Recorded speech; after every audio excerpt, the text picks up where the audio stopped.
नमस्कार। हमारे YouTube channel में आप सभी का स्वागत है। पिछले वीडियो में हमने विशेषण क्या है, विशेषण किसे कहते हैं या विशेषण कितने प्रकार का होता है ये समझा था, और उसमें गुणवाचक विशेषण हमने जो है समझा था। आज हम संख्यावाचक विशेषण समझेंगे। तो देखिए, संख्यावाचक विशेषण क्या है। जैसा परिभाषा में हमने लिखा है कि वे विशेषण शब्द जो किस संज्ञा या सर्वनाम में हमें निश्चित या अनिश्चित किसी भी जो है संख्या का बोध कराते हैं, उन्हें हम क्या कहते हैं, संख्यावाचक विशेषण कहते हैं।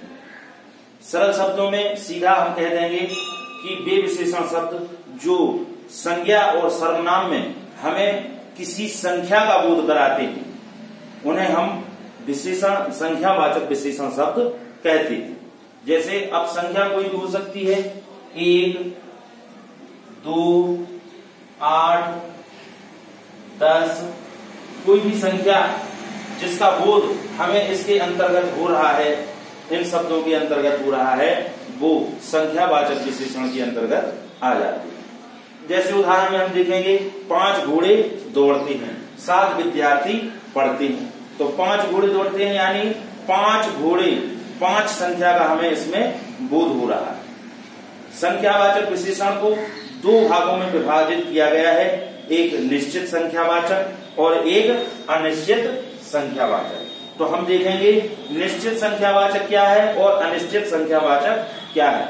सबसे पहले हम देखेंगे निश्चित संख्यावाचक विशेषण। निश्चित संख्यावाचक विशेषण वो है जिन विशेषण शब्दों में हमें जो है एक निश्चित और अनिश्चित माने एक निश्चित संख्या का बोध हो रहा हो, उसे हम जो है निश्चित संख्यावाचक विशेषण कहते हैं।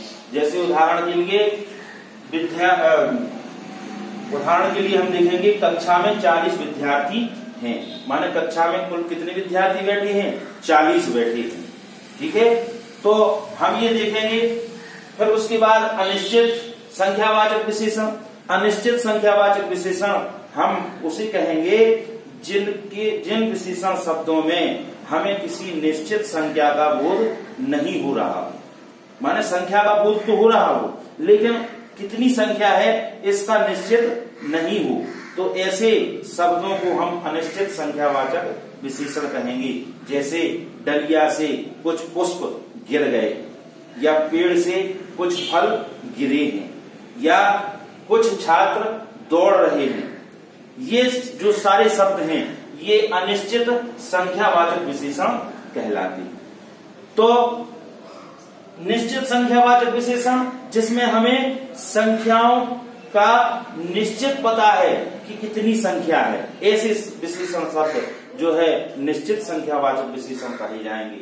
और जिनमें हमें संख्या का निश्चित नहीं है, संख्या का तो बोध हो रहा है लेकिन संख्या कितनी है इसका निश्चित नहीं है, ऐसे शब्दों को हम अनिश्चित संख्यावाचक कहेंगे। एक बार पुनः हम फिर से देखेंगे कि संख्यावाचक विशेषण क्या है। वे विशेषण शब्द जो संज्ञा और सर्वनाम में हमें निश्चित और अनिश्चित संख्या का बोध कराते हैं, ऐसे शब्दों को हम जो है संख्यावाचक विशेषण कहते हैं। जैसे 1, 2, 5, 8, 10, 20 कोई भी संख्या हो है। और जैसे 5 घोड़े दौड़ रहे हैं, तो घोड़े तो 5 दौड़ रहे हैं लेकिन उनमें हमें 5 की संख्या का बोध हो रहा है। 7 विद्यार्थी जो है पढ़ते हैं, तो 7 विद्यार्थी यानी 7 की संख्या का हमें बोध हो रहा है। संख्यावाचक विशेषण को 2 भागों में विभाजित किया गया है, एक निश्चित संख्यावाचक विशेषण, एक अनिश्चित संख्यावाचक विशेषण। तो निश्चित संख्यावाचक विशेषण देखेंगे हम क्या है। निश्चित संख्यावाचक विशेषण उन्हें कहते हैं जो विशेषण शब्द हमें संज्ञा और सर्वनाम में निश्चित संख्या का बोध कराते हैं, उन्हें निश्चित संख्यावाचक विशेषण कहते हैं। जैसे कक्षा में 40 विद्यार्थी हैं, या कक्षा में 40 विद्यार्थी पढ़ रहे हैं, तो 40 की संख्या का बोध हो रहा है।